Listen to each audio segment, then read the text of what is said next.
Hey guys, thanks so much for stopping by. So today I'm going to do another book review, and this is entitled The Heir. This is written by Kiera. This is book number 4 of the selection series.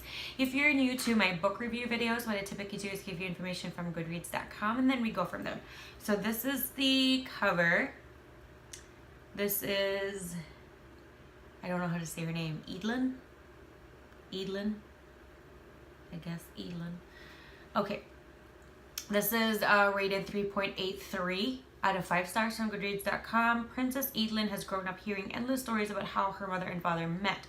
20 years ago, America's Singer entered the selection and won the heart of Prince Maxon, and they lived happily ever after. Edlin has always found their fairy tale story romantic, but she has no interest in trying to repeat it. If it were up to her, she'd put off marriage for as long as possible. But a princess' life is never entirely her own, and Edlin can't escape her own selection, no matter how fervently she protests. Edlin doesn't expect her story to end in romance, but as the competition begins, one entry may just capture, I'm dyslexic, Edlin's heart, showing her all the possibilities that lie in front of her, and proving that finding her own happily ever after isn't as impossible as she's always thought. First published back in May 5, 2015. Genres would be young adult, romance, and dystopia. Again, written by Kiera. Okay. If you haven't read the first 3 of the selection series, I would really suggest you pick that up and not start with this one. And there's a really big spoiler in there on who actually won this selection. So if you haven't read the other 3, I apologize for that, but it's already published online and anybody can read it. So again, I still apologize for that, but still try to read the other 3. If you do start this though, it is a different story.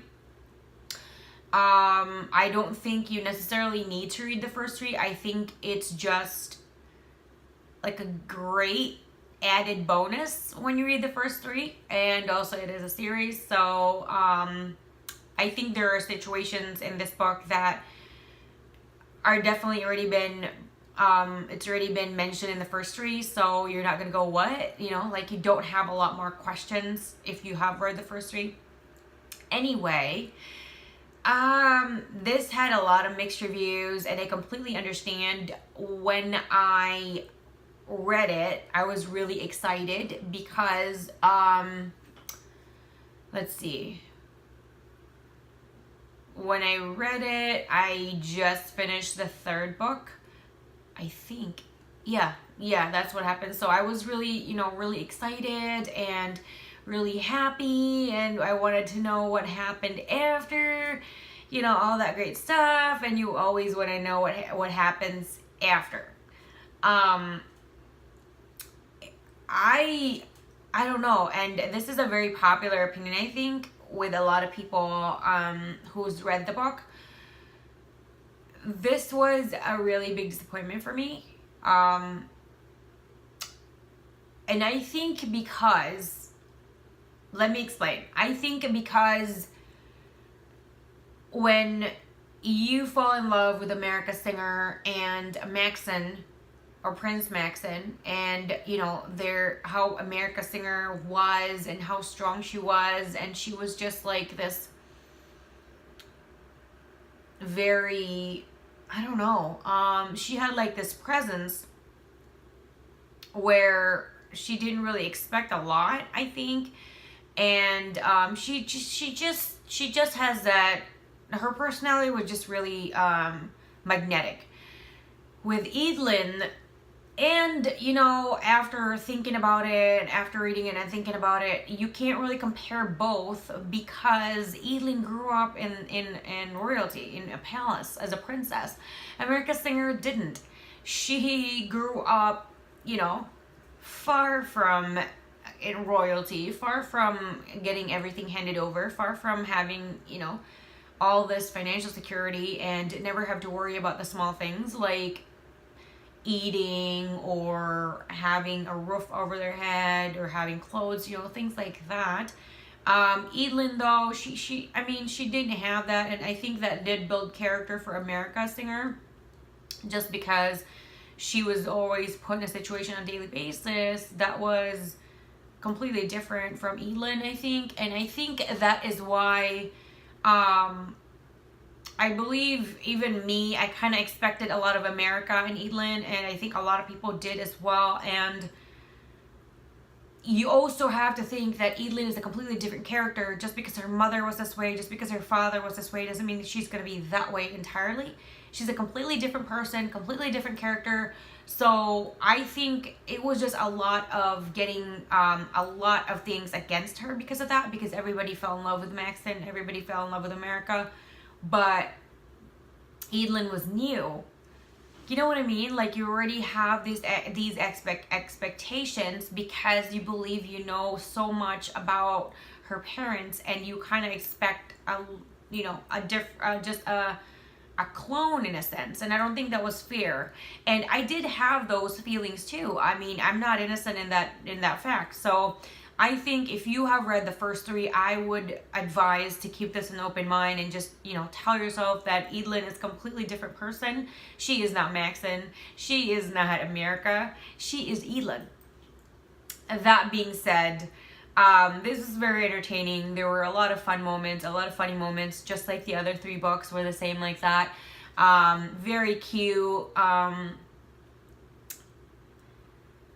There's also, because there is a fifth book, there is also that situation where the end, I really screamed. I'm like, no, like, I didn't want it to end. So that part, that really upset me because it was such a big cliffhanger and I was so upset. And I think that really kind of put a damper in everything, because not only was I also kind of expecting Elin to be a lot more like America, the end was also like, really, this is the end of this book and I have to read a fifth book? It was one of those things. Like, it was a really big cliffhanger, and that, I think all that jumbled up together, I was really upset. So I did give myself a little bit of time before I made this review because I didn't want it to be completely unfair and biased. I wanted to have a really good getting from all aspects of the book review, which I always try to do.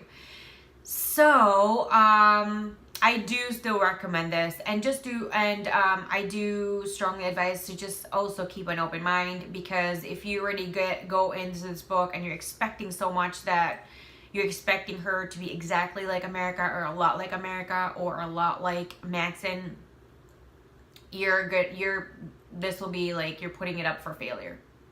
Because this is not America's story, this is not Maxon's story, this is Elin's story.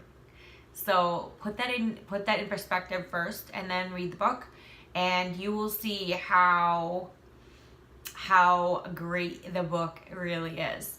I give this a 2 thumbs up. I do recommend this. Why wouldn't you? It's really fun. It's really entertaining. It's one of those I don't know. I'm kind of running out of words because I don't want to say a certain thing, which I wanted to do, and then I'm like, oh, I gotta backtrack there. I don't want to have a spoiler there. Anyway, I'm gonna just skip that part and just pretend and just walk away. 1 out of 10 stars. I give this a 7. It could have been a lot better, actually, especially the end, I think. But that is just my biased opinion. Because I think the end was really, it was really mean. I think there should have been a little bit more, but I don't know. I mean, Kiera Chaos ended it the way she wanted to end it, and I guess that's how it's supposed to be. And we're just gonna have to wait and see for my review on book number 5 and how I feel about that book. And so thank you guys so much for stopping by, watching my review video of the Heir Selection number 4 book. And this is from Kiera Chaos. And thank you guys so much, and I'll see you guys next time. Bye. Thank you so much for watching my video. Please hit the like button, subscribe button, and the bell so you'll be notified whenever I do upload a new video. Don't forget to expand the description box because as much as possible, I always try to get coupons for you guys, discount codes, and other goodies like that. I also have my Twitter information, Instagram, Snapchat, and for business inquiries, I have my email there as well. Thank you guys, and I'll see you again next time. Bye.